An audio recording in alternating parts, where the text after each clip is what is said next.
Good afternoon, everybody, and a very warm welcome to today's webinar, Traditional Original, using our brand positioning to drive the city's future. My name is Brendan Moffat from Pavement Creative, and we are delighted to have been working with the City Council and partners since April this year on a brand implementation programme, and I'll be your host for today. Now, I'm sure many of you are more than familiar with the Zoom platform, given the last 18 months or so, but just a couple of pointers to make you aware of.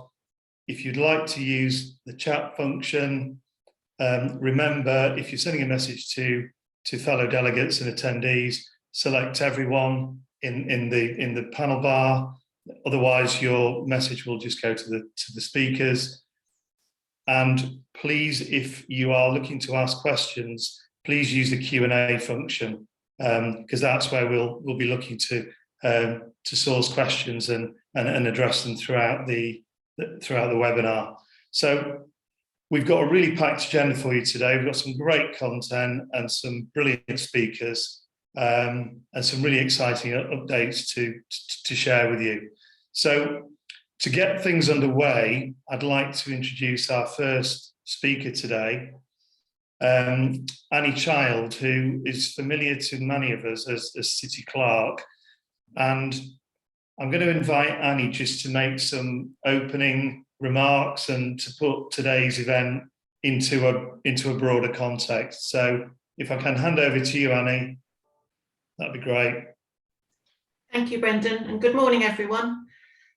So, back in the autumn of 2018, 6 months after the Novichok poisoning, leading organisations across Salisbury came together and decided to respond to the challenges the city was facing by commissioning a project to help tell the story of the city better. At that time, the city's reputation was in danger of being defined by 6 months of negative commentary in the media. The people of the city decided they wanted to stand up and say, this is what Salisbury is, and this is how the people of Salisbury are dealing with things. Salisbury Bid, the City Council, Visit Wiltshire, with the support of Wiltshire Council, Visit Britain and Visit England and others came together to take control of the city's messaging. The partnership initiated a pioneering project aimed at helping the city to once again confidently tell its story to the world, helped by clear positioning, traditional original, and a confident new mark. The vision was co-created by more than 1,000 Salisbury residents, visitors, stakeholders, and potential investors who shared their thoughts online through an online survey. In addition, business owners and people from all walks of life across Salisbury contributed into in-depth one-to-one interviews. More than 150 people attended practical workshops to share their views.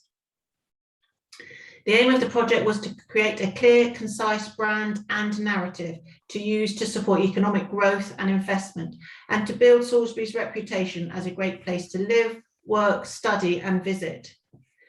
Since the initial work, the city has been further rocked by the COVID-19 pandemic, but this partnership has stayed strong, and recent reports from IPPOS show that Salisbury is one of the UK's top 5 bounce-back cities. This is great testament to the great work that's been taking place in the city. So today we'll hear from a range of individuals and organisations, all helping to shape Salisbury's future through the lens of traditional original.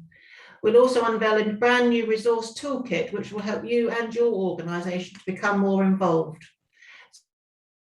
So we're in exciting times, a lot of work's been done, and we're going to hear more today about what's coming in the future. So back to you. Thank you, Brendan.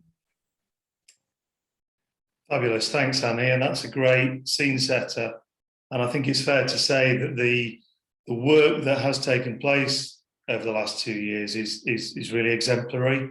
We work with lots of towns and cities, and the process that was undertaken to arrive at brand positioning and the involvement of partners and citizens is really, really impressive. Okay, so we're going to move on to our next speaker now, and I'm delighted to welcome Matthew Davis, who's currently in the Exec Director role at the Institute of Place Management. Now, the Institute of Place Management, for those of you who don't know them, are an international professional body They're committed to developing, managing and making places better. And the good thing is that the IPM have been working closely with Salisbury over the last 2 years, and many of us will have been in one or two of their seminars in the last few months. So, you know, what they bring is that wider national perspective and an objectivity to proceedings. So I'm delighted to welcome Matt here this morning. Over to you, Matt. Thank you, Brandon. It's a good introduction, and it's a real pleasure to be here and to speak to you a little bit about, I suppose, high street transformation in a national context and how that relates to Salisbury. As you just mentioned, Brandon, the IPM has a great relationship with the city. We've done a couple of pieces of work now, at least, with local councils and the bid. And each time it's been a really good conversation and really uplifting, because Salisbury has great assets and there's some great place leadership going on as well in the city. So what I'm going to do is talk a little bit about some of the challenges in the UK and highlight how Salisbury's approach plays into this. I should say, I suppose I can't proclaim to be an expert on Salisbury, but I can give you some sort of context about what's going on in the country and some of the good stuff that's happening. Next slide, please. So whilst high streets, let me just see if the slide is going to change here.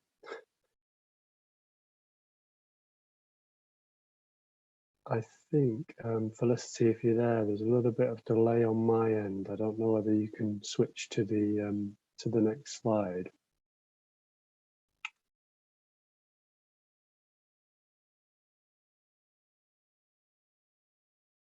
Well, okay, well, whilst we're trying to get to the next slide, let's see if I've got control here. I don't think I have.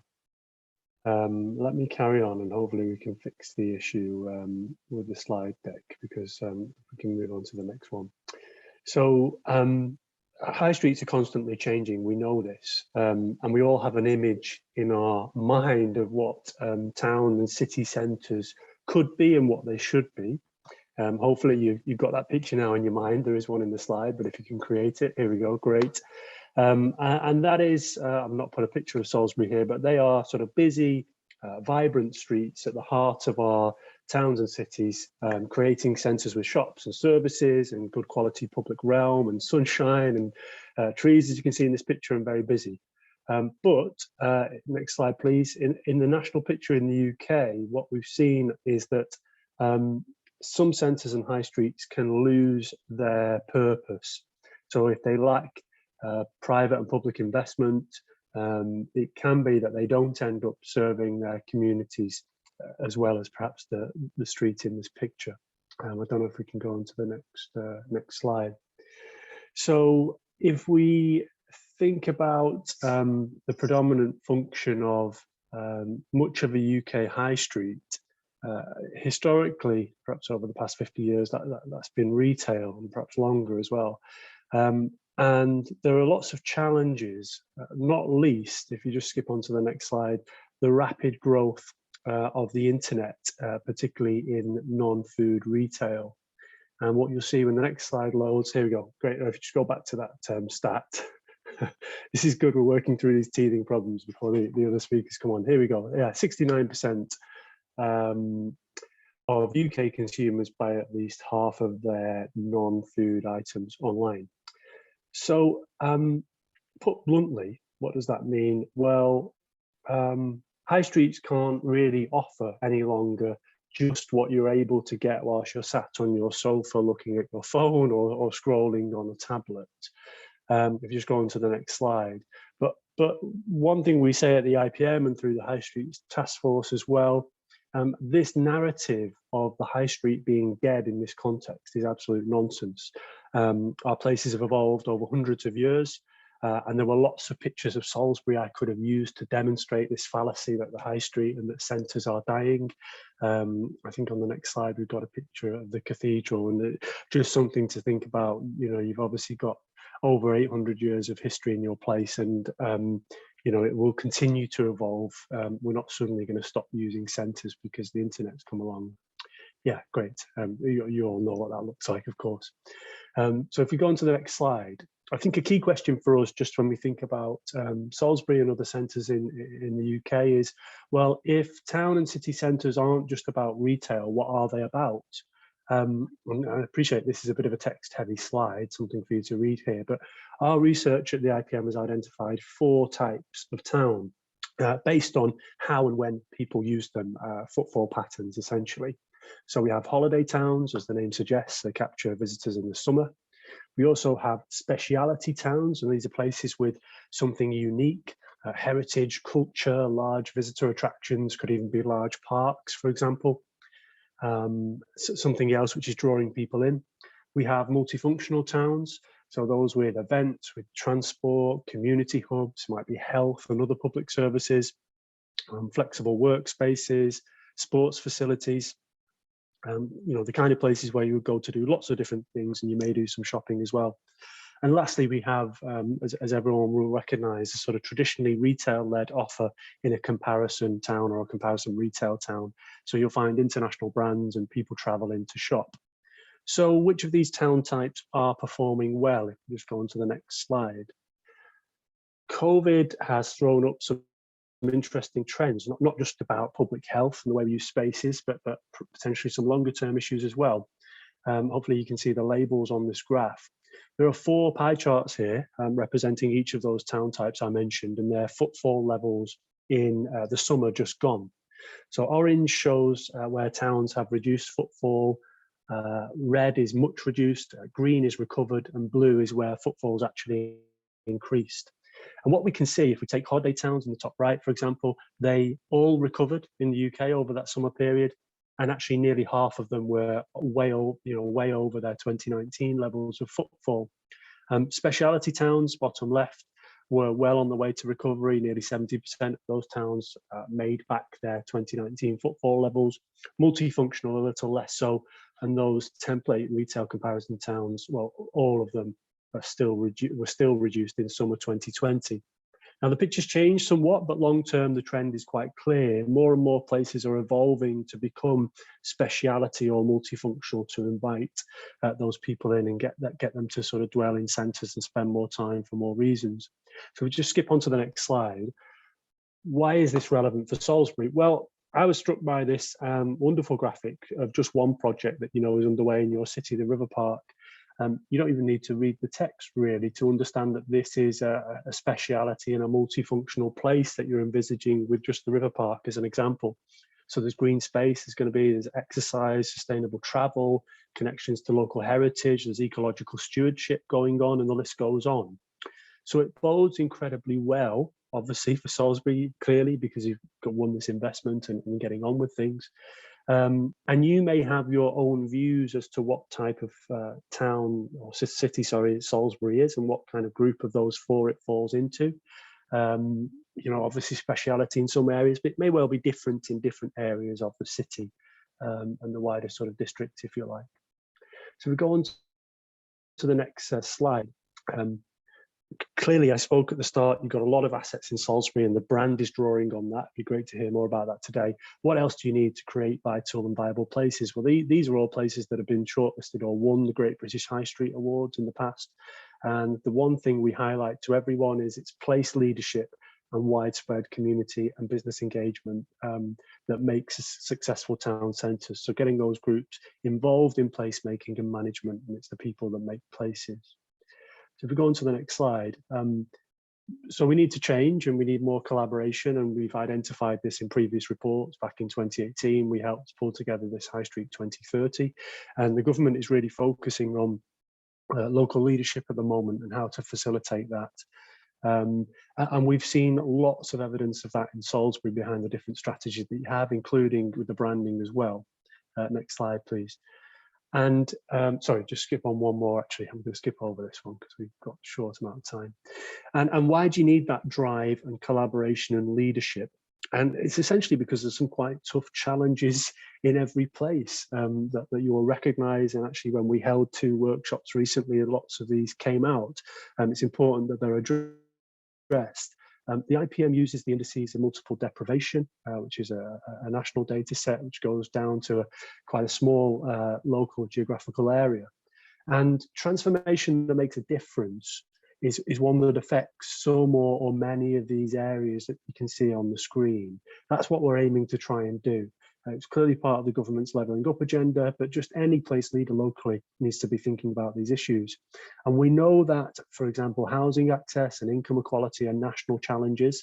They're problems across the country, and we've included some of these challenge identification in our recent report to Salisbury. But you know, as I say, when I talk about the assets and the place leadership in Salisbury, we're already looking at all of these issues and how they come together. Now, I'll move on to branding now, just quickly for a couple of minutes before I pass on to the next speaker. So why in that context? We talked about how high streets are changing, the different challenges in places. Why is branding so important? Well, when done really well, it articulates and communicates a vision that supports progress. And that's what a good brand does.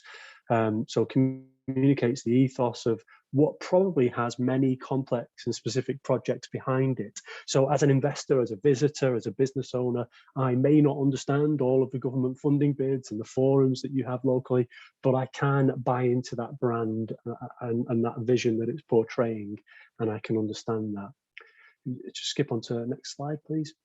I am slightly conflating brand and place vision here, but one informs the other. And traditional original from the IPM's perspective is about all of these factors on the screen. It does all of these things, builds on strengths. It's simple and inspiring. Next slide, please. And importantly, it can bring together a wide range of local groups to work together.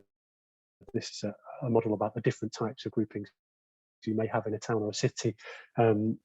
I know Salisbury won't have all of these, but how do they come together and work to one common goal? And clearly the brand helps to do that singular kind of perspective of what a place means. Next slide, please. So a couple more things just to talk to before we finish off. Brand as well, why it's really important for Salisbury or other places is it's one of 4 core place strategies that we advise towns and cities all over England to engage with. So rebranding, as the name suggests, that's about identity. Restructuring, have you got the governance and the resource in place to deliver change? Reinventing, is there enough activity in your centre? Is there a vibrant offer? And repositioning, so does the town have a unique selling point and a vision? Next slide, please. And the good news for Salisbury, to wrap up, is that what we can see is great progress on all of those factors. So we don't think the city needs to reposition. That's good news. You have a great cultural and unique offer, which is recognised in your brand. And you have some excellent governance structures, which I know are being evolved. We'll show one on the next slide in a minute. And when all of these strategies are sort of moved together and coordinated, that's when we see that sort of longer term transformation taking place. Next slide, please. We're down to the last 2. I'll wrap up. And many of you will have been involved with the Place Board in Salisbury, and this was something that was built back in 2018, I think, to align with IPM's place research on the key factors that create successful centres. So you've got a lot of good governance behind the city, and I was very struck by how effective that approach has been since 2018, and obviously in Novichok, which was mentioned. And the last slide, which I put on, if we can skip on to, I think Annie just mentioned this in the preface, you have all the pieces coming together in Salisbury. You know, you're on this evolution process, and if we needed some independent evidence of that, then topping this Ipsos Retail Bounce Back Index is really encouraging, because this is just measuring retail. It's not talking about some of those other types and other motivations of visitors, but you're getting that right, and you're obviously attracting people for the right reasons. And so we're incredibly positive, and you may well come into contact with the report that we shared with the council and with the bid recently, and some of our findings. So thanks for that, and I'm happy to answer any questions that have come in whilst I've been talking. Thanks a lot. Many thanks, Matt. Great to have that sort of seal of approval from the IPM and the extensive work you've done, and that broader context of recovery. And it's evident that Salisbury is recovering well, is recovering better than other places, as evidenced by the Ipsos report, and the speciality nature of Salisbury, which is also helping to speed that recovery, and good to see things like River Park mentioned in terms of placemaking. I know we're going to hear more about that from following speakers. So thanks very much, Matt. And now I'd like to introduce our next speaker, who is Paddy Bradley, who again will be known to many of us. Paddy is the Chief Executive of Swindon and Wiltshire LEP, the organisation responsible for driving that broader place shaping agenda across the region, and also the organisation who had the foresight to back the brand implementation programme that we are now embarking on, and what today is all about. And you know, many other places develop a brand and then fail to execute and implement. So just like to thank Paddy and the LEP really for that commitment to driving forward this place brand positioning, and to welcome you to the webinar, Paddy. Thank you very much indeed, Brendan. Delighted to be here and delighted to be speaking to everybody. It's really great, and thanks very much indeed for Annie and for Matt for what they've said before, and hopefully I might be able to reference them and one or two things that are coming up later. As an LEP, we're really proud that we're involved in and helping to fund not only the implementation of this, one or two other efforts and programs within Salisbury.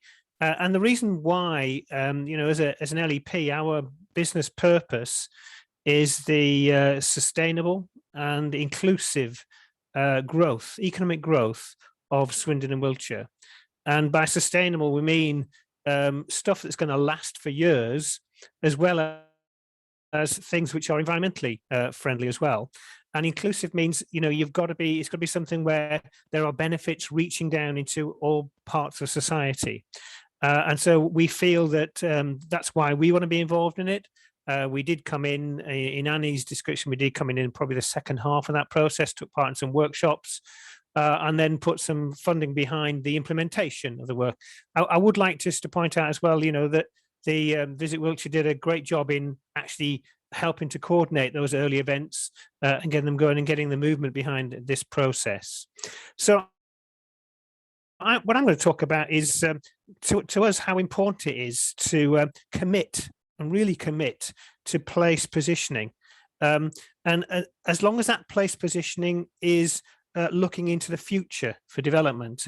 And I'm absolutely convinced that the Salisbury's brand implementation programme is very much doing that process. And my slides hopefully will pick up that story as we go through. So Felicity, next slide, please.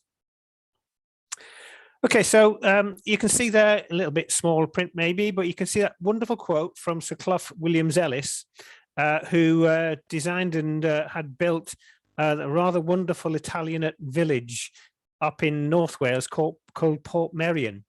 But one of the things he's famous for is this wonderful approach he has to cherish the past, adorn the present, and build for the future.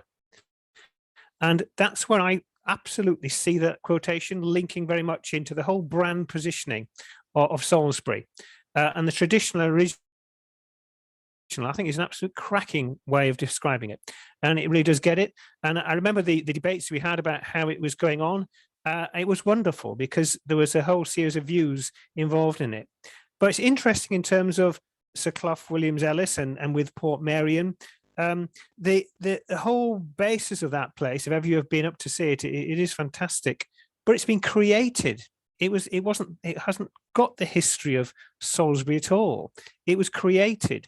It was created between 1925 and 1975, and it's had various iterations about what it's done. It's been a source of inspiration for some amazing literary figures and artistic figures in the world. Frank Lloyd Wright's been inspired by it, the architect. Noel Coward wrote Blithe Spirit there, and the Beatles spent some time there, featured in it as well.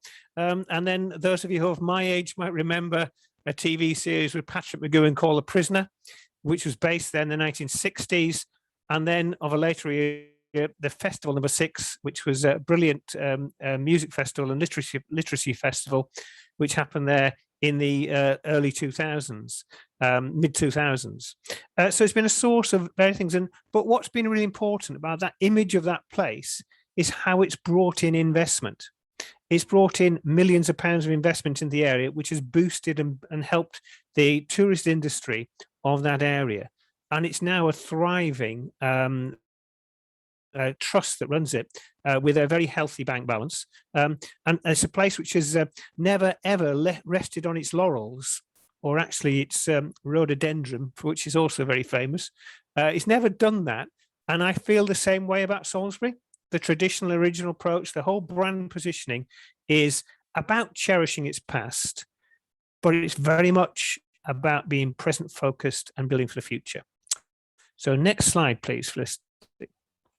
So looking out from Old Sarum, and you see the wonderful vista of Salisbury, and you're looking from the past into the present. And that's the delight, that's the wonderful nature about that brand positioning, about what it is. And Salisbury's got this really quite unusual position in that, you know, it's come from Old Sarum, from an Iron Age basis, an Iron Age fort and a Roman fort, early medieval centre. And then what a fantastic step, you know, more than just over 800 years ago, they moved for a whole variety of reasons, I know, but what a step to say, we're going to move from there, and we're going to set up a new place. So Salisbury is one of these unusual places in this country, which actually has a known start date as a city, which is 1220, or as a place of a settlement in 1220. So it's a confluence of 4 rivers. It's got a rural location. It's got beautiful buildings. It's got a glorious cathedral, all reminders of the past. What goes on in the city does cherish the past, absolutely, but it also adorns and the present and builds for the future. Next slide, please, Felicity. And we can see that in the way that the streets of Salisbury and the way that the partners in this meeting combine together to celebrate Salisbury. It's lively, it's energetic, and it's always been a place of commerce since its origins in the 12th and the 13th century. But it's ever more the case now. It's not always looking in the rearview mirror, which is brilliant for any place. It's about being, as I say, present focused and action orientated towards the future. This gives the city the impetus to build for the future, to complete the picture created by Sir Clough Williams-Ellis, to cherish the past, to adorn the present, and to build for the future. And next slide, please, Felicity.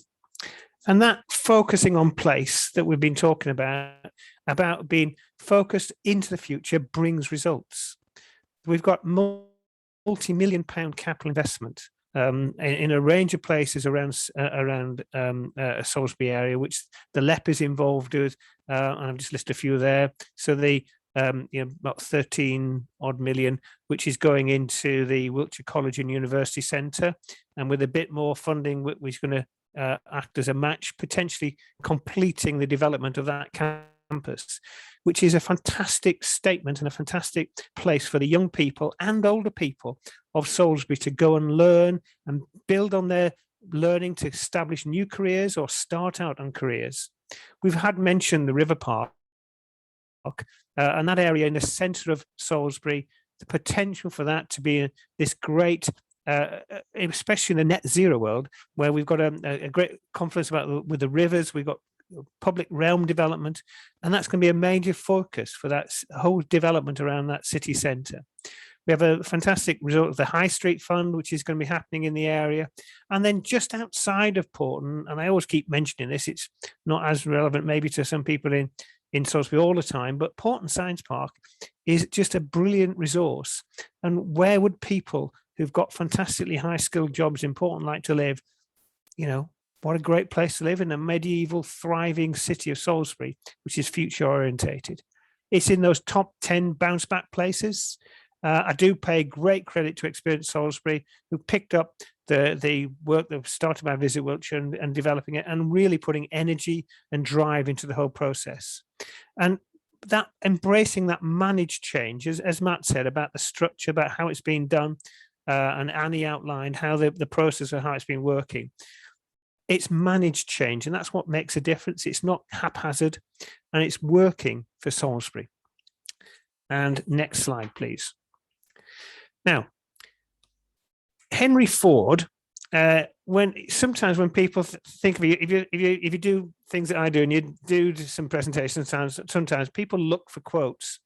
Well, one that sometimes is associated with Henry Ford is allegedly what he's supposed to have said when he was asked about his Model T Ford. He said, allegedly, if I did ask people at the time what they wanted to help with their transport, they would have just asked for faster horses. Evidently, he didn't say that at all, but it's credits to him. So I am going to use a Henry Ford quotation, but at the end, but not quite yet. Just next button, please.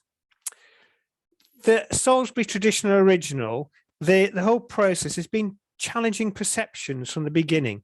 It's been pushing the boundaries. It's not easy. It's been a complex set of discussions and negotiations. So it hasn't come about easily.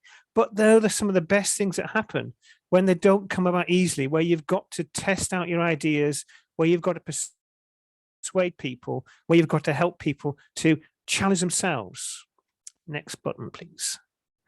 So that leads me to the Henry Ford quote, which is that what he was said when planes take off, they take off against the wind. They cannot take off with the wind. You've got to be facing into something to have a launch. And I think that's what we've done here. What the whole analogy, we've challenged, we've tested our thinking and produced that winning idea.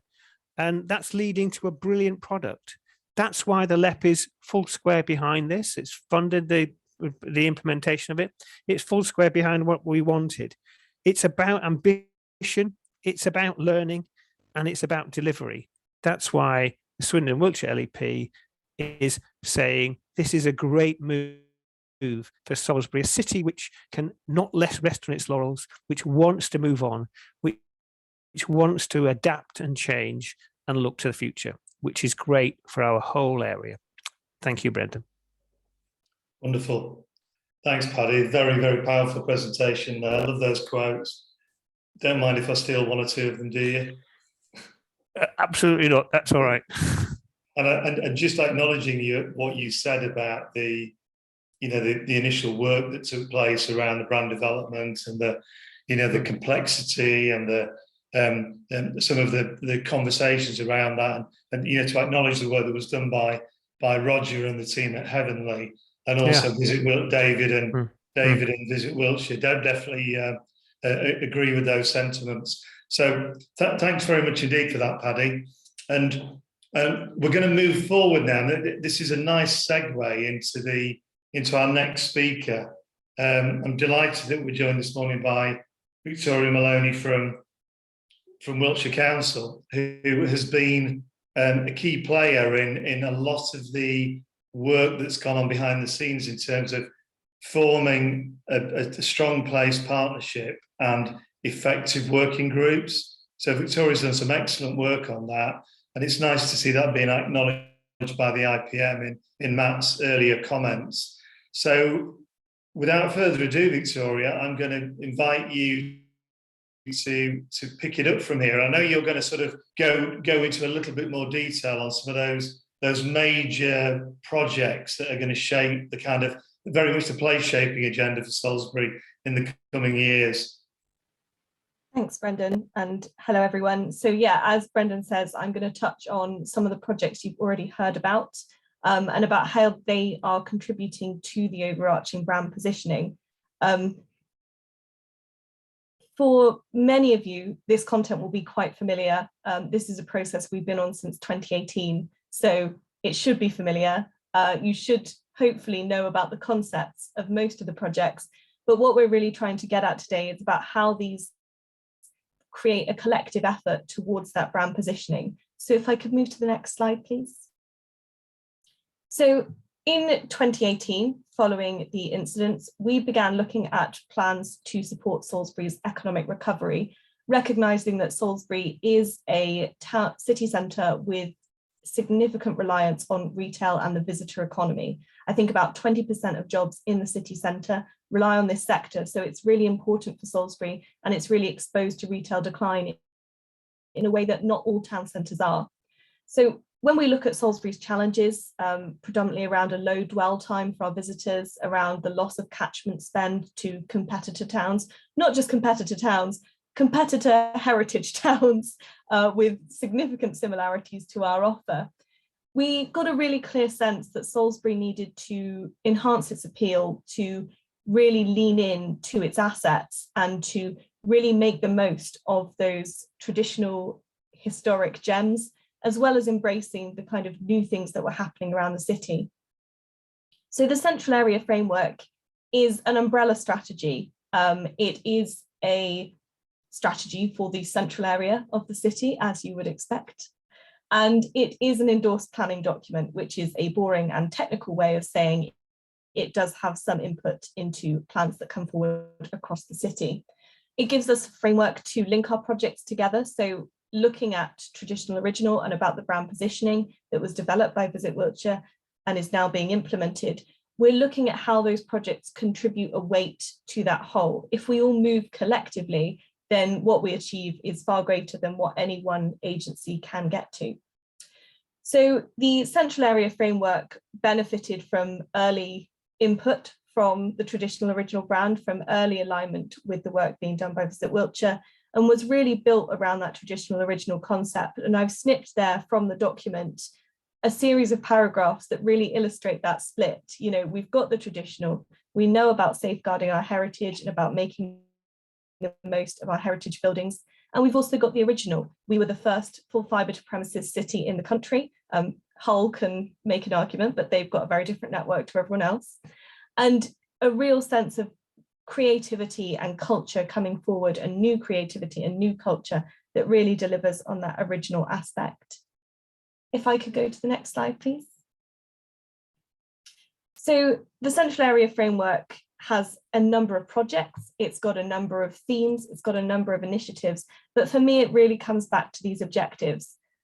Salisbury faces away from its rivers, which is baffling to me. They're such a lovely asset, they're such an important part of the public realm. We know that we have an aging population and that we lose young people to major cities and to other employment destinations. We know that we need to safeguard our historic buildings and our high quality architecture, as well as providing space for new buildings and for living opportunities. Space for creativity and culture that encourages innovation and really creates that multifunctional town centre that IPM touched on earlier. Creating a rich and varied experience for visitors, nurturing businesses, and dealing with our historic streetscape. Our pavements are very narrow, and there's a real sense for visitors that it's quite challenging to navigate around the city centre. So if I could go on to the next slide, please. Out of the umbrella of the central area framework, we identified a number of projects, various scales, everything from pop-up shops to the River Park, which will be the third time you've seen this graphic today. These are linked projects. They are all around vibrancy, around safeguarding our assets, around making the most of our assets and delivering for the future, as well as meeting those challenges. So one of our largest projects is the River Park. You can see that graphic there talking around just the aspirations of what this scheme can achieve, as well as addressing the flooding challenge faced by the city centre. I think it's 250 homes and 100 businesses that are better protected. It also delivers 13 hectares of high quality public realm space through the centre, linking the coach park to the city centre. So a better welcome for visitors around that theme of welcome and care, and delivering better outcomes for residents, you know, a really healthy space in the city centre. We could go to the next slide, please. So I've touched on some of these in our last section, but you know, these are the deliverables for the River Park. You can see a new version of the River Park imaging down there, which is an artist visualization. And it's around actually creating a lovely welcome to Salisbury from the coach park, from the car park, and really drawing people through to the city centre. It's around creativity and public art and a better ecological environment, better biodiversity. So for us, it's a really key project, around £90 million of investment. And pleased to say that phase 1 has been granted planning permission, which will be coming out shortly. And so we expect works to begin probably in February. If I could go on to the next slide, please.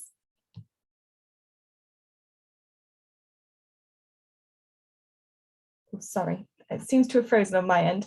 But I was going to go on to talk about the Future High Streets Fund, which is when you deal across the city centre, you always deal with certain sections and you take them piece by piece, and you're always striving towards a collective whole, which is why a brand is so important for us. You know, we'll do detailed design on the River Park, we'll do detailed design on these projects I'm about to touch on, but they all need to move towards traditional original. They all need to contribute to the aspirations of the brand. So the Future High Streets programme looks specifically at the challenges faced by our high streets, which Matt touched on earlier. And alongside particular objectives that the fund had, there were certain difficulties faced by the city centre in Salisbury. So around vibrancy, Salisbury has, as much as it had a footfall challenge in 2018, what it particularly had was an evening challenge for evening economy and an evening footfall challenge. We knew we had challenges around being a tourist destination. I think it was 58% of coaches stayed in the city under 2 hours. So we weren't really retaining that spend and those visitors for long enough to make a difference to the city centre. There was a challenge around young people in the city centre, around living opportunities. I think when I looked most recently, Salisbury's average wage to average house price ratio is higher than London's, which is not great for us retaining the young people and the skills that we need as a city. And the fourth was around business growth, which was around existing and new businesses actually being supported to thrive within the city centre. So we create that multifunctional hub. If I move to the next slide, please. There we go. So this is just about where we are at the moment, because hopefully for many of you, this will be something you've heard about previously. We did submit the bid back in 2019. Government has asked for several iterations at that point, most notably a reduction in fund scope to 69% of the original funding. So we have scaled the projects accordingly, and we are now at detailed design stage. And if I could go to the next slide, please. So just to recap on the projects and talk around how they contribute to the brand. Our first project is Heritage Living, and that is around the transformation of vacant space in the city to housing or to other uses, which we know is a particular challenge for listed and heritage buildings. So we can't safeguard our traditional assets if they are left vacant, if they are left to deteriorate. Obviously, there are challenges with landlords and with ownership, but we know that vacancy is a real focus, and it's something that we really need to address in the city. That slightly crude paint drawing at the top there is just some space within Blue Ball Row that was currently inactive at the time these slides were produced. Now, that isn't to make any judgment about what they're doing or what they are, but just at the time that the slides were produced, where did we know was vacant or had vacant upper floors, those spaces? If we move on to the next slide. So this slide is really about the visitor welcome and about the impression that we give of Salisbury. For any of us who have arrived by train, you know that you're ducking cars and buses and taxis as you come through the city centre, probably dodging around some mystified tourists looking for the Stonehenge bus. And it's really not a great first impression. It's not a great welcome, and it doesn't really drive you towards the city centre. So we're looking to address that through guiding people down, improving the walkways, improving the accessibility, and really creating a sense of arrival as you enter Salisbury for hopefully for some people for the first time. And the final slide. And secondly to that is the Fisherstone Gateway. We can address the station challenges and the sense of arrival at the station, but anyone who's walked along Fisherstone Street knows that you're dodging other pedestrians. You're probably dodging a pushchair and a wheelchair. And if there's somebody coming in the opposite direction, you're stepping into the road. And it doesn't really drive people along that route, and it doesn't really create a sense of place that supports the independent retailers and the new businesses that are setting up along Fisherstone Street. So it's really important for us to improve that access for new visitors from the station to the city centre, to create that sense of destination along that street that supports the businesses and the independents going along there, and really create that sense that Salisbury is a city that welcomes visitors and that welcomes its residents. And you know, we touched on the care theme earlier. Not having to step into the road is a very basic expression of care. Being able to move along if you're in a wheelchair or a pushchair is really important.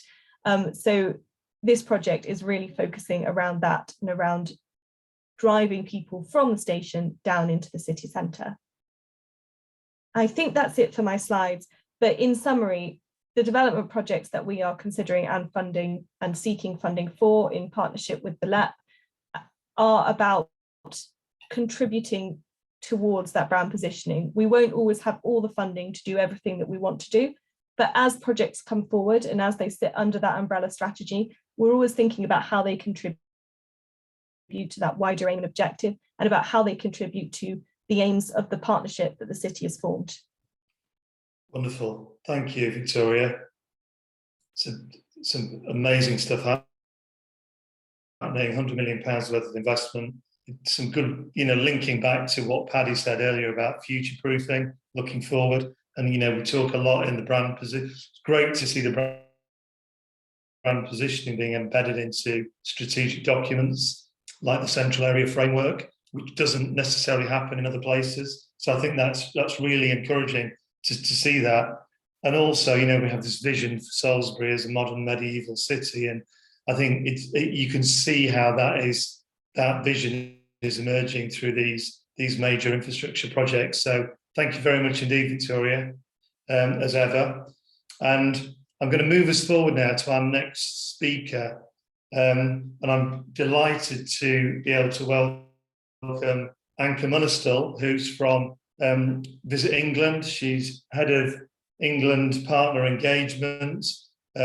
She's a friend of Salisbury and a friend of Visit Wiltshire, and is known to many of us. We heard there from Victoria in the previous section about the importance of the visitor economy to Salisbury. So I'm going to invite Anke now to sort of pick up the story and talk to us from both a national and international perspective about how you see things moving forward. So welcome, Anke. Great, thank you so much, Brendan. Can you hear me all right? Yeah, all yeah, good. Perfect, great.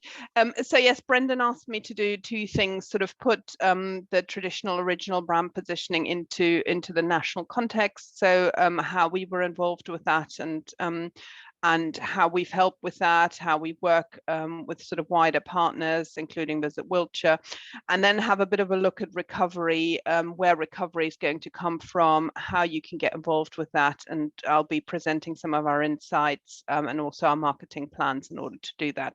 So if we look at the first slide, we've in 2018 we started working with you and with Visit Wiltshire in particular on your place brand positioning and your recovery program, and that was funded through Visit England's Discover England Fund. So some of the funding for that, which was all around product development, was sort of taken and put towards the Salisbury recovery program. So we've been working with you on that for over 3 years now. Obviously, you know all about that program for Salisbury and the surrounding areas, led by Visit Wiltshire, and we hope that was really successful. And looking at the various presentations, it looks like you've taken that and you've run with it and you're future-proofing it, which is fantastic. So we work quite a lot with Visit Wiltshire and by extension with Salisbury as well, on everything we do really, whether that's press visits, travel trade, the various business support training programs that we run, or indeed our domestic campaign Escape the Everyday. So Wiltshire and Salisbury will always have some sort of representation in any of those activities. We continue to support the 2 Discover England Fund projects, which Salisbury featured in. One of those is the Great West Way, which I think is one of the most successful of all the Discover England Fund projects, really.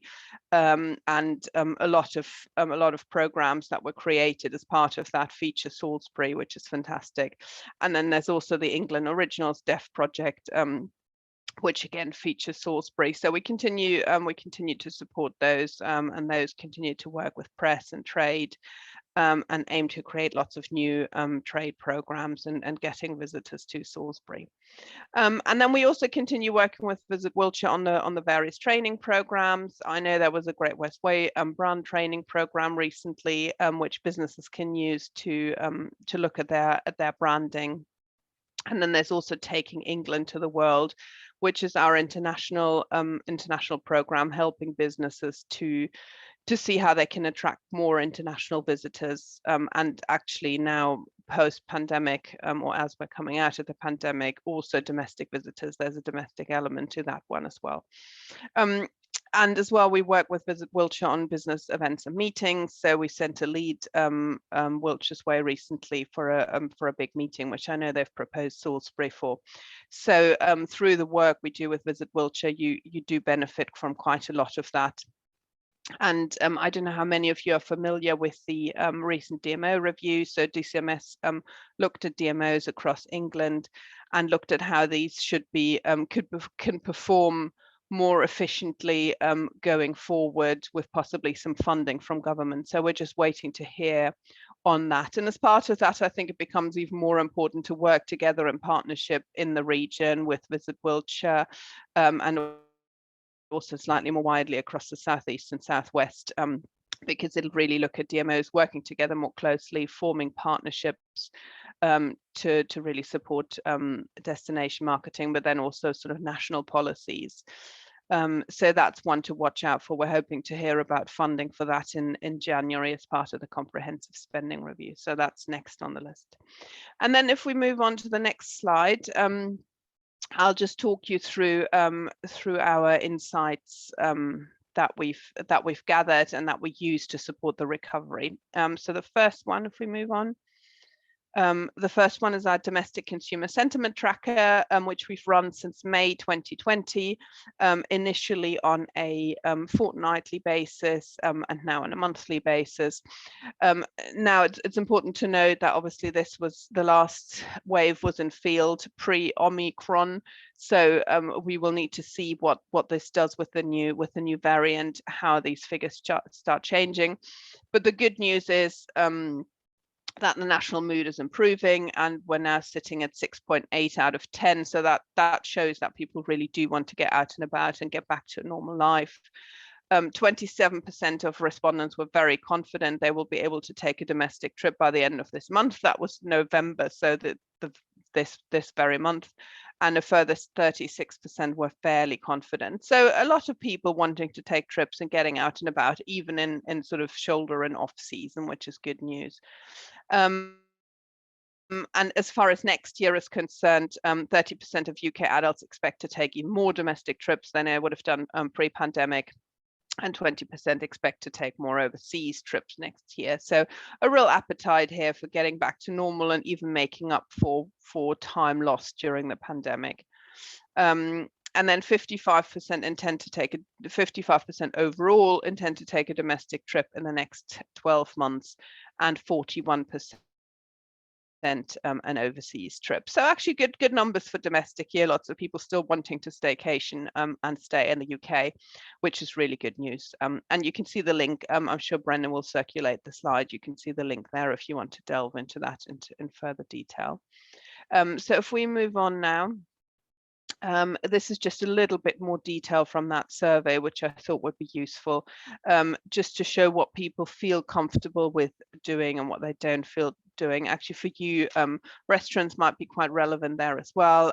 As you can see at the beginning, lots of people planning to go to restaurants, whether that's indoors or outdoors, but then museums, zoos, farms, garden parks are also relatively popular, with at least a third sort of planning to do that over the next month. Outdoor still slightly more popular. You can see the very last column there, beach or coastal walk. Lots of people planning to do that. But increasingly people are getting back to indoor activities. As I said, we'll need to look at how this changes with sort of the recent news. But pre that, it was really looking rather good. So if we move on to the next one, that just gives you a bit of an idea, especially if you're a business sort of, oh, it seems to be chopped off a little bit on the sides, but that gives you a bit of an idea, especially if you're a business welcoming people, as to what people are still looking for. So free cancellation for sort of pre-booked activities still really important. You know, people still worry that they might not be able to make a pre-booked trip. So people still wanting to be able to cancel if something unforeseen arises, but then also enhanced cleaning regimes, hand sanitizers, face masks, which I know we're going back to a bit more now, are also all really popular as reduced capacity. So people still want to, even though they want to get out and about, there's still a fair amount of caution around, and people want to feel they're in a safe environment. So that's just a bit of background and insight into under what circumstances people are prepared to travel and do activities. And then if we move on to the next one, that's our international consumer sentiment research. It's much bigger. It's out in 13 markets internationally, including our key markets of Western Europe, the US, India and Australia. So that's in market every 3 months roughly. This was last in market in September. And 8 in 10 said they would consider an international leisure trip. So again, good news, people wanting to get out and about. And while the younger demographics were still most likely to travel, there was a growing sentiment for travel among older generations. So a real reflection that people felt safer with a vaccine and were prepared to go back to their normal life. And then 66% of those people intending to visit Britain were interested in visiting large cities, but lots of them also wanted to explore history and heritage. So, so really good news, therefore, for heritage cities like Salisbury, that people were really keen on going to see heritage cities, and 54% wanted to visit tourist attractions. So again, a bit of normality here and people wanting to get back to their previous activities. If we move on, just a bit of background on what we do to support recovery and how you can get involved with that. So next slide. That's our domestic campaign, Escape the Everyday, which was launched in autumn of last year. So it's been going for just over a year now on our owned and earned channel with sort of paid activity in between.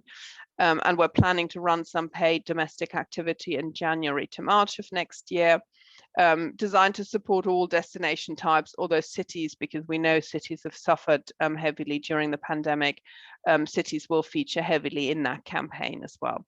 It prioritizes a younger audience because we know those are the ones that are most likely to travel and to start spending again, but is flexible outside of this core group and will target other segments as well.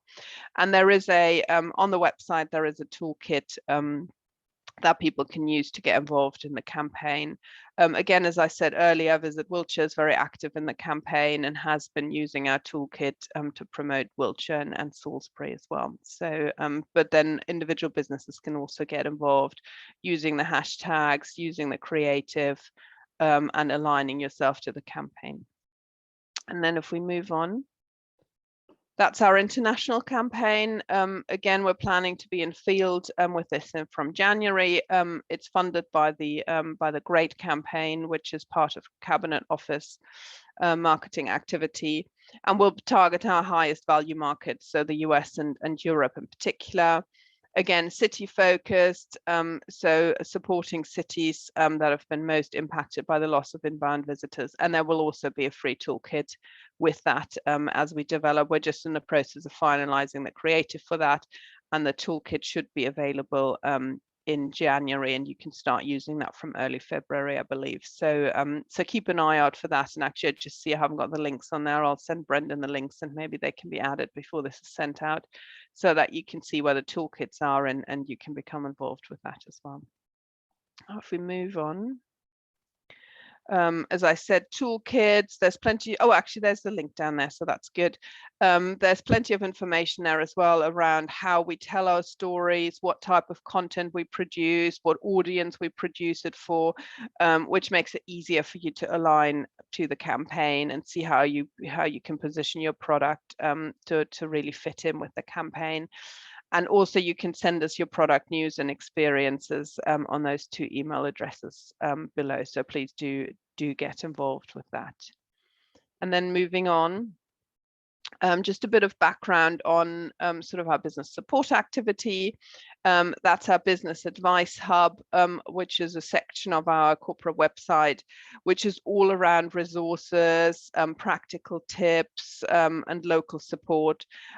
So it gives you information around making your business more sustainable, making your business accessible, but then also employing and managing staff, which is obviously a key challenge and a key issue at the moment. So there's a wealth of resources there on what sources you can tap into to make that process a little bit easier for you. There's information about marketing for individual businesses, training opportunities, and all sorts of other areas. So please do have a look at that. And obviously, I know Visit Wiltshire offers a wealth of business advice as well. So it ties in with that and points you in the direction of more local support as well, where that's available. So then if we move on. And in addition, there's bespoke business recovery webinars, which we ran throughout the pandemic. On that link down there, you will find a timetable for the next webinars, and you'll also be able to access the recordings of previous webinars.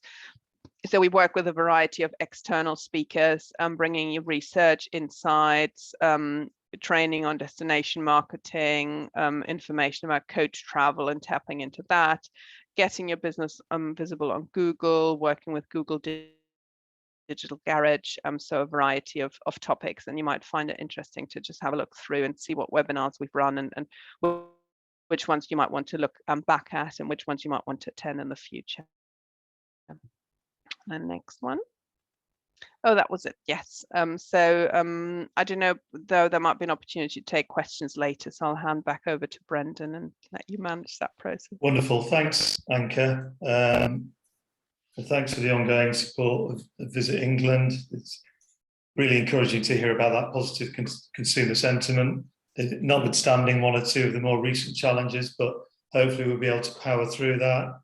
And great to see the proactive campaigning and support that's been driven by Visit England, and also, you know, that the importance of heritage and history for consumers moving forward. So thanks very much, Anka. Appreciate your time in joining us this morning.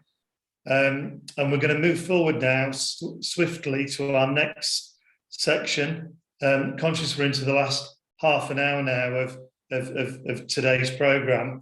And I'm going to be joined shortly by my colleague, David Wood, who's creative partner at Pavement Creative. And just for context, we've been working with the City Council and partners since April of this year, and we've developed an implementation plan for 21-22, which is all around brand visibility, events, public art, independent retail, strategic communication. So there's lots of stuff happening, and a lot of this stuff will become more visible in the new year. But one of the key components of the work we're doing is a brand toolkit, which will encourage adoption and wider usage of the Place brand. And I'm delighted to welcome David now to talk you through how that's going to look with the launch of this exciting new initiative as of today. So over to you, David. Great, thank you, Brendan. Hello, everyone. Yeah, as Brendan said, we've been working together with the City Council and the partners for some time now, and what you can see here in traditionaloriginal.com is our new home for content, advice, and examples of how to use the Salisbury brand, get involved, and and be part of moving this forward. So it is live as of today, and I'm going to take you through some of the main areas of content on the site, but do go and visit, have a look, and you'll start to see how this is all coming together and is a real sort of, as a toolkit, is a tangible sort of output of and the culmination of some of that work. So if you could move on to the next slide, please. So there is a visual of the site. As I say, it is live now. So I mean, really, who is this site for? I mean, it's for everyone and everybody who's involved in the promotion or events, anything that is moving the city forward from a brand perspective. This will be the home where you can come and find out much more about how that all comes together. So we talk about why Salisbury, we talk about traditional original and the positioning. We give some great examples of ambassadors, which I know Brendan's going to come on to talk about, and then how that all comes together in partnerships, and then some real practical things. And really what we want to do with this toolkit is inspire people to see the potential within Salisbury and the brand itself. And I think really, it really demonstrates the city's ambition. This is a great resource where we've come together, and the ambition, I think, is clear to see in there, and this will help guide people along that path. If we go to the next slide, please.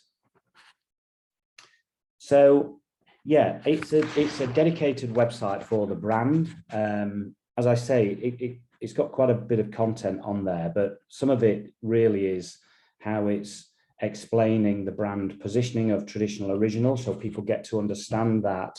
They see what it means in terms of our brand pillars and the values around the brand. It explains where it's come from and how that informs not just sort of marketing and promotion, but behavior within the way that the city itself operates and how it thinks and how it moves forward.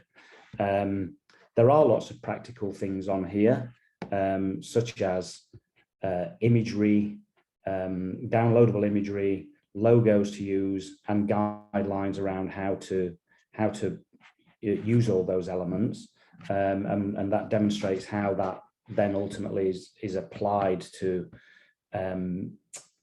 anything that we're using to promote the city, whether that be singularly or in a partnership working way. It also encourages people and partners to consider how the brand can help them, because I think, to the final point on that slide there, all of Salisbury benefits when we come together to promote the brand. And we've got some case studies of recent examples that just show that all coming together and that all in action. So yeah, if we could move to the next slide, please. So I've just got some screen grabs on here of some of those case studies that lots of people will be familiar with.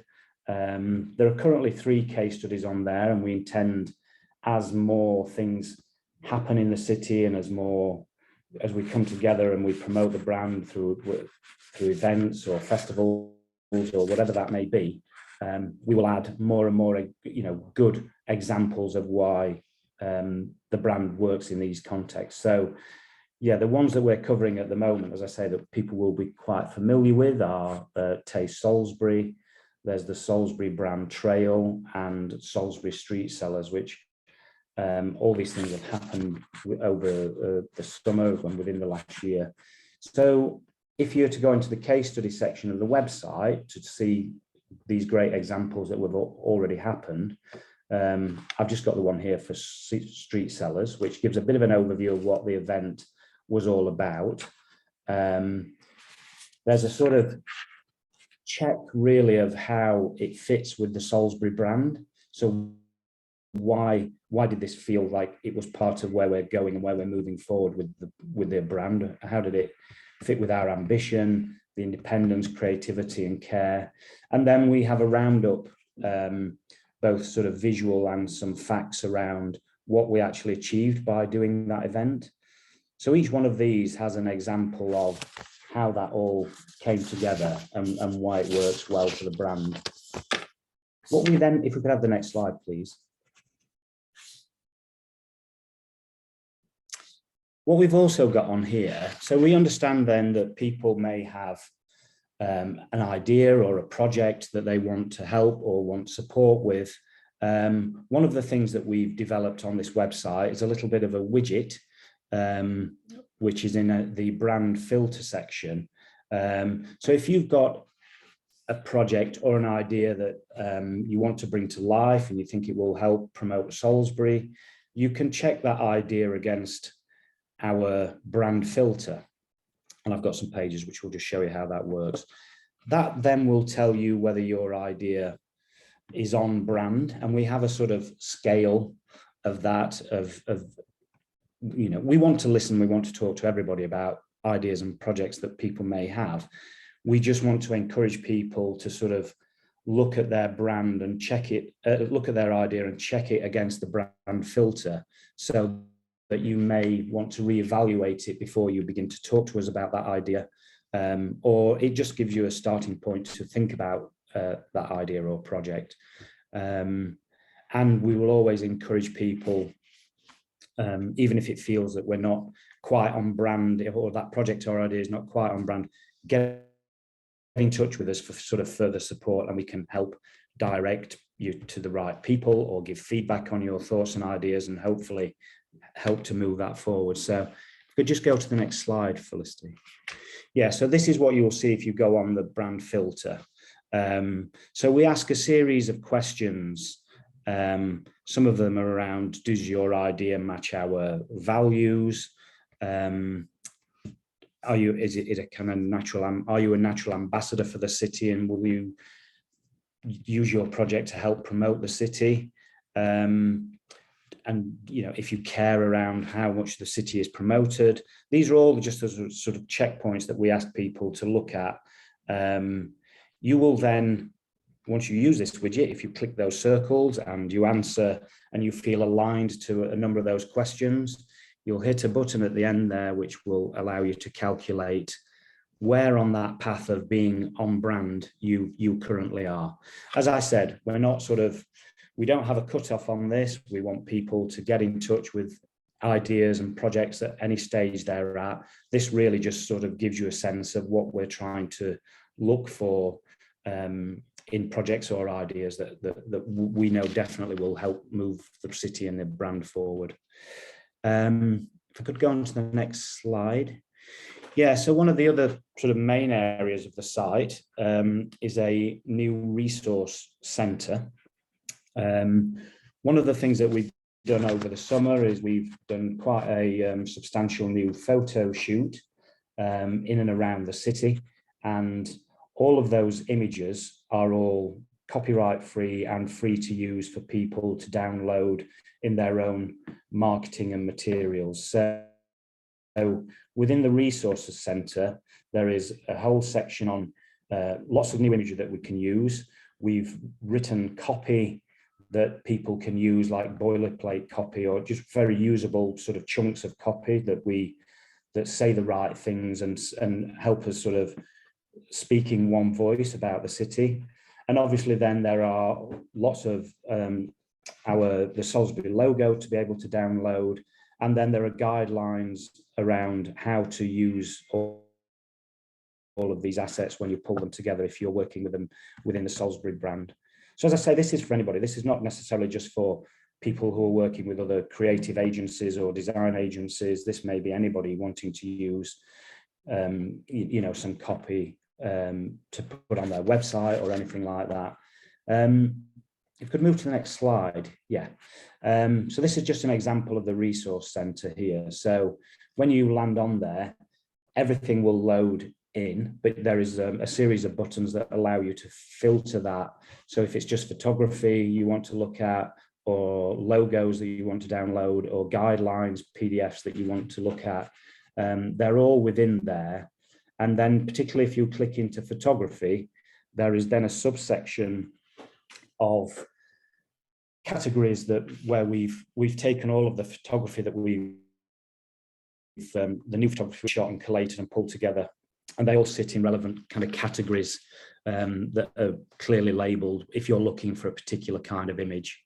When you then look on that image, you can do two things. You can either just share a link to the image if you don't want to download it yourself, or you can actually do a download. This box will pop up, and that you can then either download a high resolution image that you'll be able to do a print from, or a web version of the image, which is for use digitally. So yeah, next slide, please. So that's briefly it. Please go and have a look at it. Please explore it, share with other people, feedback, and get involved, because yeah, I think there's some great work being produced by the partners here to bring all this together, and it really defines and helps shape the ambition for the city. I think I'm now going to hand back to Brendan on this. Yeah, thanks, David. Great, thank you. Many thanks for that, and everyone will agree this is an incredibly useful resource for the city, and you know, place brands are all about sort of usage and adoption, and we feel this is a really good way of allowing more people and organisations to step into the brand. So yeah, please have a play with it and tell us what you think. Look forward to your feedback. So moving forward, in our final section today, we're going to hear from what I would describe as the kind of organisations and people that personify the brand, sort of living and breathing the brand on a daily basis. And our next guest is, I'm delighted to welcome Claire Newsom from the wonderful Name Audio, who are probably the sort of manna from heaven in terms of a manifestation of traditional original. And we just kind of have a little chat about things. I mean, Claire was, you know, Name were involved in some of the early input into the brand development process. And Claire, I just wanted to start the conversation really talking about, you know, name is synonymous really with originality, isn't it? And you've got this wonderful purposeful materiality approach. It'd just be good to hear a bit more about that and where that came from. Thank you, Brendan, and hello everybody. Welcome to the home of Name Audio in Salisbury, where we've been based for nearly 50 years. We've been making cutting edge hi-fi and audio equipment since the early 70s. Our founder, the late great Julian Verica, was a man who believed that nothing that was already on the market in terms of home audio really sounded like real musical instruments, and that real musical experience he got from his favorite bands playing live. So all the brand has done since is stay true to that vision of making products that make your musical and your music experiences authentic. And we've done that by innovating, chucking out received wisdom and just doing things the Salisbury way. So we have products that are no frills, and it's all about the performance. Our purposeful materiality is about using a lot of metals and high quality components to ensure that you are investing.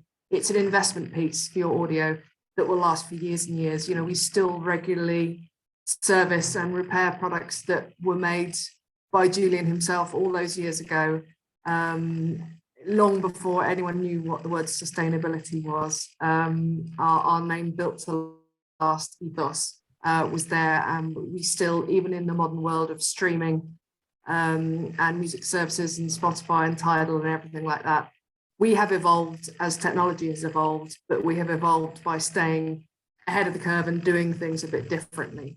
So you have a brand that is very traditional, that is still about that authentic musical experience and still about Julian's vision from 50 years ago. But at the same time, we're a brand that's just been named in Wired magazine's Gear of the Year for 2021. Fabulous stuff. The one thing I just wanted to pick up on with you as well, Claire, was the way a lot of the products are influenced by the landscape. and the heritage of Salisbury and surrounding Wiltshire? Oh, absolutely. I mean, Salisbury and the surrounding area has been so inspirational. Our statement amplifier, which is our flagship product, which produces a horsepower equivalent of music power, took its design inspiration from Stonehenge. We released our first turntable this year called Solstice, and you don't have to think far of where we went to get the Solstice name, of the thing that draws so many tourists to Salisbury every summer. So it really is that sense of, there's almost a sacred place where music and technology meet, and that's where we aim to be, and that involves taking inspiration from our surroundings. Wonderful. And then just one final thing I wanted to talk to you about was skills, really. I mean, you're a major employer, so you've got 200 people on Southampton Road headquarters. Where do those skills come from, and how do you find Salisbury as a place for talent attraction? Well, we're in a fantastic confluence here of having some fantastic technical colleges and colleges that have technical courses, you know, both in the Wiltshire and into Hampshire area. But also, of course, the military. You know, we've recruited quite a few staff from the military and other technical companies that are around here. The military have drawn a lot of technical and engineering companies around them, which we can then draw from as well. But we also attract people from all over the UK and even all over the world, because Salisbury is a beautiful place to live, and especially people that may have lived a lot of their working life in the city or, you know, in big environments. It's when they see what they can do here, and including people bringing their families here, it's a really lovely place to work, and we're a very family-based company as well. There's several generations of families working here. You know, there's several people that have worked here for like 20, 30 years plus, and their next generation of family are now coming in as well, whether that's working in production, you know, really high skill handcrafting of products, or whether that's marketing, HR, finance, you know, everything we do is based here. Wonderful. Well, listen, Claire, thank you very, very much for your time this morning and for joining us. Salisbury is very proud to be the home of Name Audio. Thank you.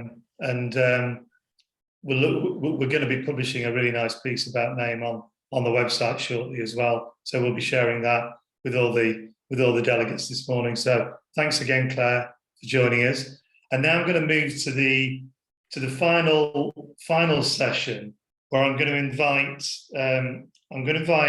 Robin McGowan from Salisbury Bid, who is familiar to many of you, to join us. And one of the things that is on the Traditional Original website, when you have a play around with it, is you'll see that there's a section on people and particularly brand ambassadors. And for today's launch, we're announcing our first 4 brand ambassadors, but we're really keen to turn this into a growing army of ambassadors. So today's just the start, really. But I'm going to hand over to Robin, who's going to have a conversation with our brand ambassadors, who very much are sort of living and breathing embodiments of the brand on a daily basis. So over to you, Robin, if that's okay. Yeah, thanks, Brendan, and thanks for the introduction there. And hopefully our brand ambassadors will shortly be live on screen as well. I thought there's a really interesting sort of apt statement on the Traditional Original website about the brand ambassadors, which I'll just briefly read out as a sort of way of introduction there. And it's often said that places are a reflection of their people. And in Salisbury's case, that manifests itself in a tradition of care and craft still very evident today. From its very beginning, the city has been shaped by the skill and attention to detail of its craftsmen and women. Salisbury now wants to inspire a new generation of creative people. Salisbury has a warm and welcoming community, and we know how to pull together and rally around. Salisbury is a hub of creativity and culture in all its forms, drawing people from far and wide to be inspired and entertained.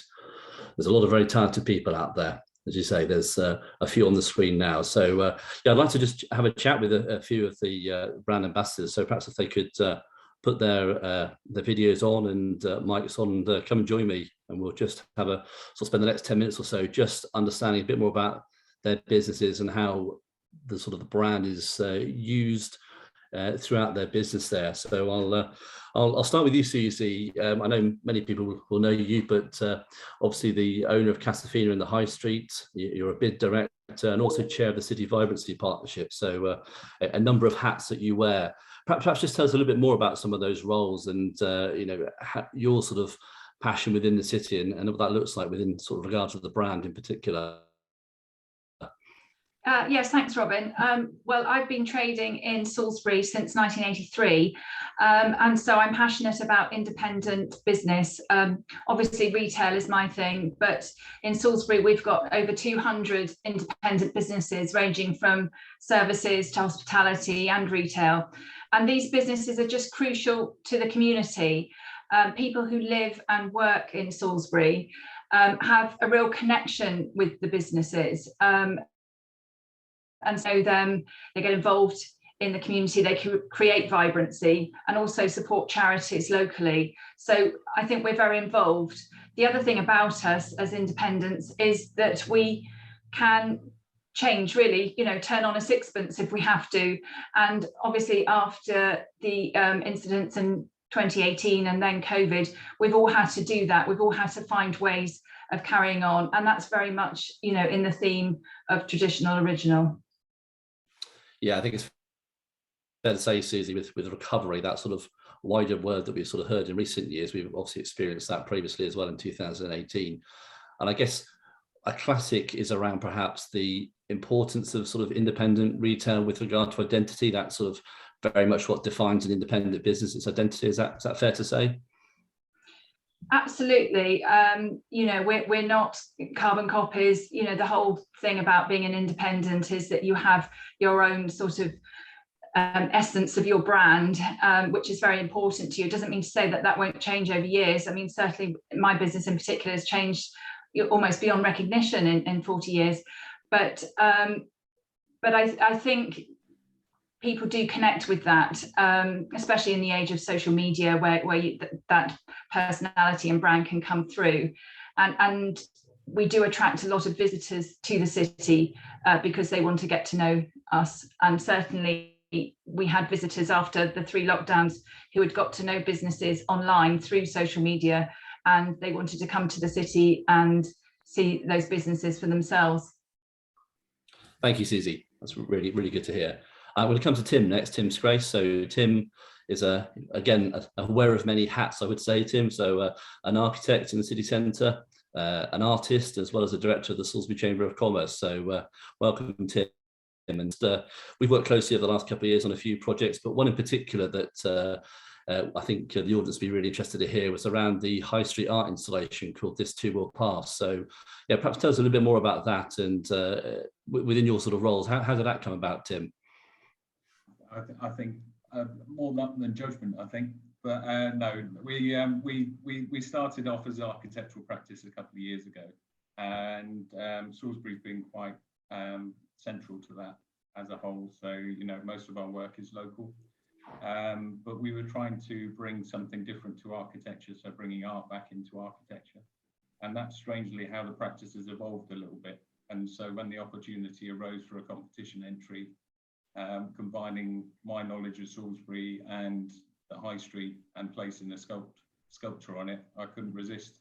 So that's where sort of it originated. And I think that as you all appreciate, and hopefully 1 or 2 people who I talked to on the High Street, there was a bit of heritage involved in the sculpture. And how did you find sort of people reacted to that, Tim? It was obviously very, very visible, very interactive with the chalkboards, and I know you've documented a lot of that. What was the sort of general public reactions and feedback on that?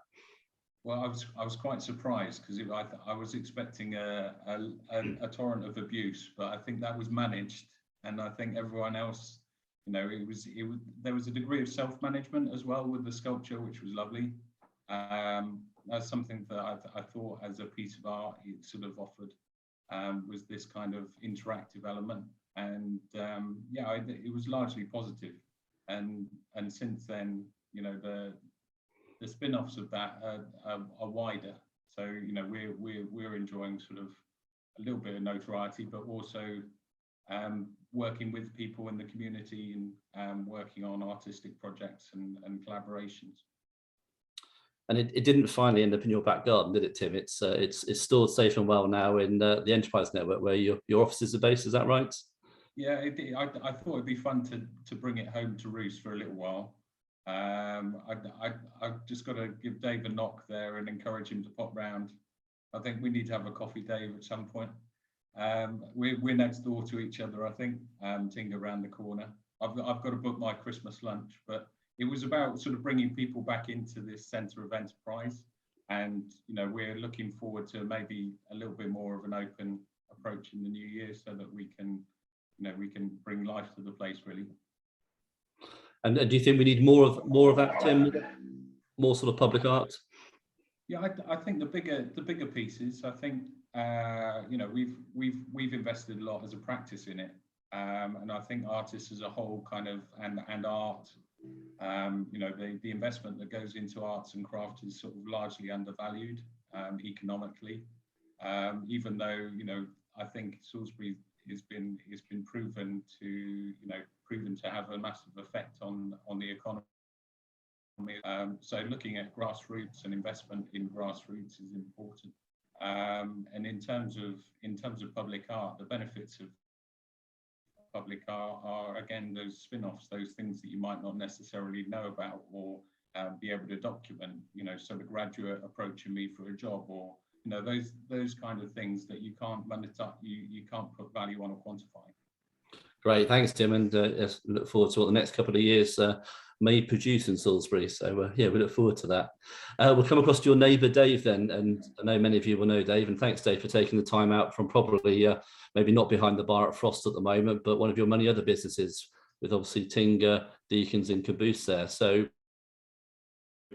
you've obviously had a lot of innovation within your businesses, Dave, there, and forever sort of looking at new and inspiring ways, especially in that challenging world of hospitality.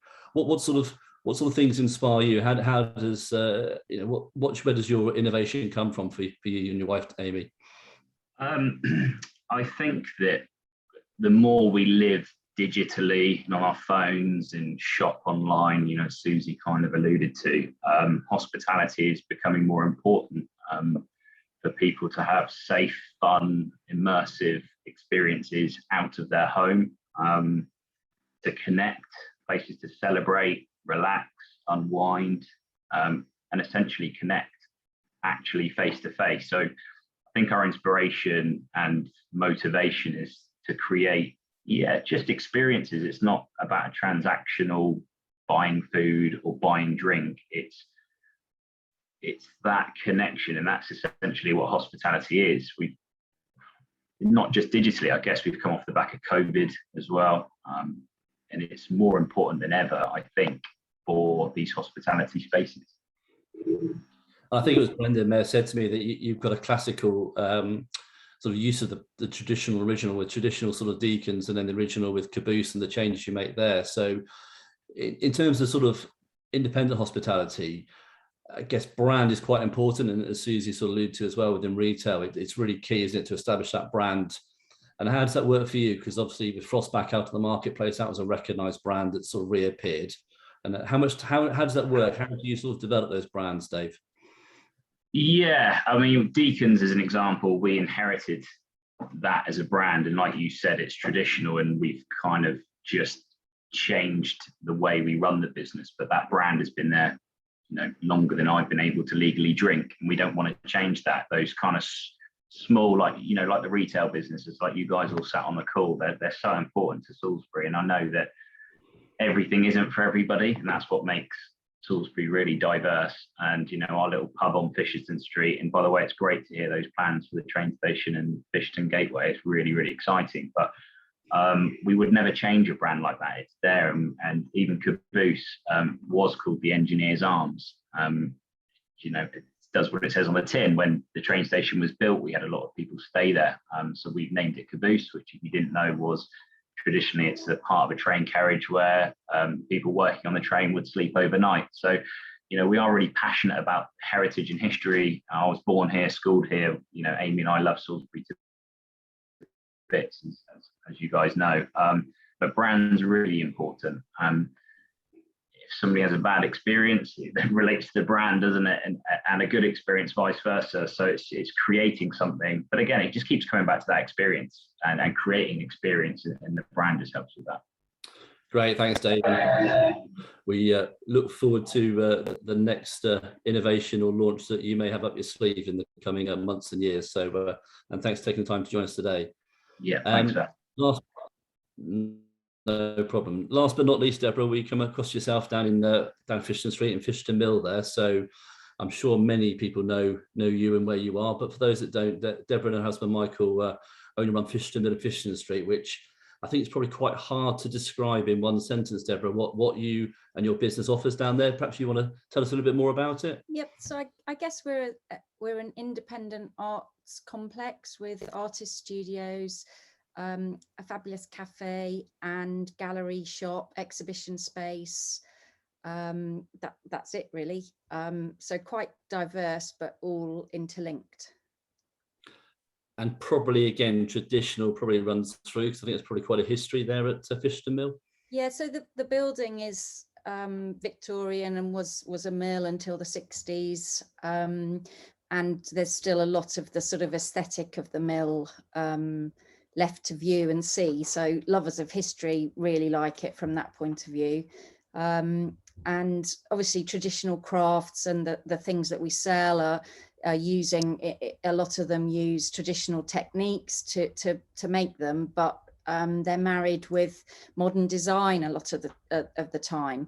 And so yes, it's sort of linking the two together so that you've got the skill involved, but it fits in a modern environment or a modern home. So yes, that's really exciting to see how people link the two and all the constant new design. I mean, I never sort of fail to be amazed by the fact that the gallery's been running 26 years now, and still we get people coming in with new, different, amazing things that they've made or that they want to sell.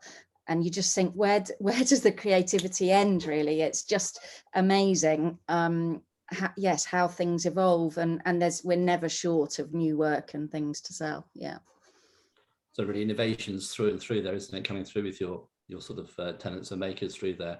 And I guess over the last few years, you've had to probably innovate yourself as a business and as an owner. Is there anything particular that you've had to change in recent years? We've just really concentrated on really the atmosphere, creating the team, building a good team, building relationships with regular customers. Probably, I don't know, 60% of our customers come every week, certainly every month. And then some come, you know, there's sort of stages and levels of regularity, but only quite a small proportion are one-off visitors. So we just try to build those relationships with the customers and offer as diverse an offering as we can so that we appeal to as many different people. You know, something for everyone we try to offer, you know, across the business, really, both with the diverse mix of tenants. So, you know, we've got everything from a history bookshop selling secondhand books, you know, to a jeweler who makes her jewellery, or artists. So we try to not be too narrow, and that way we appeal to more people. And nearly everyone wants a coffee, so the cafe appeals to everyone. And yeah, so yes, it's sort of somehow accidentally it works. So yes, some of it's error and some of it's planned, but yeah. Thanks, Deborah. And I think it's probably fair to say Fisherstone Street in itself is a traditional original street with, you know, the business that you and Dave are running. Just amazing. Yeah. Many others, yeah. So it's lots of change, but lots of things going on. I think it's probably time to hand back to Brendan, as I'm conscious of the time then. Thank you everyone for joining me, and look forward to hearing more about it in the future. Back to you, Brendan. Thanks very much, Robin, and fantastic to hear from some wonderful businesses there that are very much a manifestation of what Salisbury's all about. So yeah, really just to bring things to conclusion, conscious we're running over slightly, but we've had so much content to get through. So I hope from today you've seen the sort of the clarity of the vision for Salisbury, the sense of partnership, that exists, the brand which is now being activated and implemented. And I do encourage you to go to traditionaloriginal.com and have a play around with it, and see how that can be useful to you. But also there, finally, and equally importantly, the experience of Salisbury, and those wonderful stories and wonderful examples of great brand ambassadors who are living and breathing this on a daily basis. And we would encourage you to, on the website, there is the option to tell us why you think you should potentially be a brand ambassador. And we'd love to hear from you as well. So thank you once again for your time this morning. I hope you've enjoyed it. I hope you found it informative. Please stay involved. Please use the resources. And we look forward to updating you again at a later date. Thanks again.